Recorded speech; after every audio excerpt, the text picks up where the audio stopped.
So when we quantify levels of depression, anxiety, and stress on a generational basis, so we looked at under 30 years old and compared that to above 40 years old. And we noticed that depression was 79% higher for the under 30s, 49% higher for anxiety, and 30% higher for stress levels.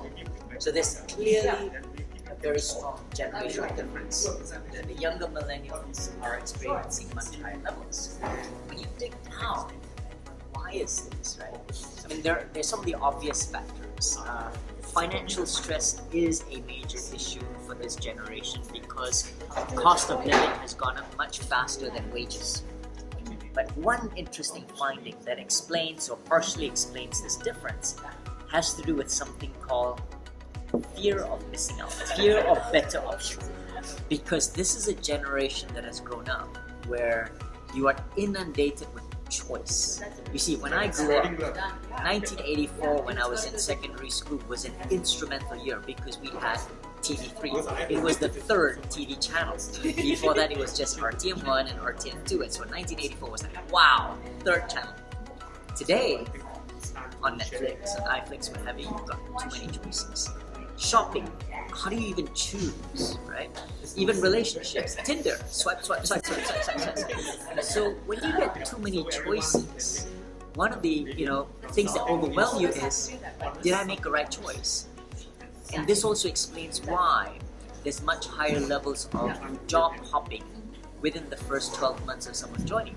Because they feel like, I've committed, but oh my god, there's a better option. And the best way to explain this actually was a study done where they grouped two groups of people, right? And one group was given, a task, right? And when you complete the task, the prize was pick a painting that you can then take home, right? And get to keep it.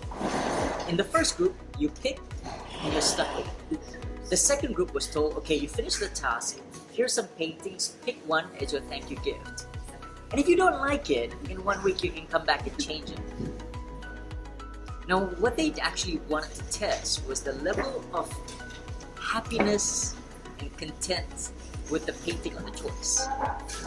Unsurprisingly, the second group had a much, much lower level of happiness because they were like, is there a better choice? When you give choice, people actually don't feel content.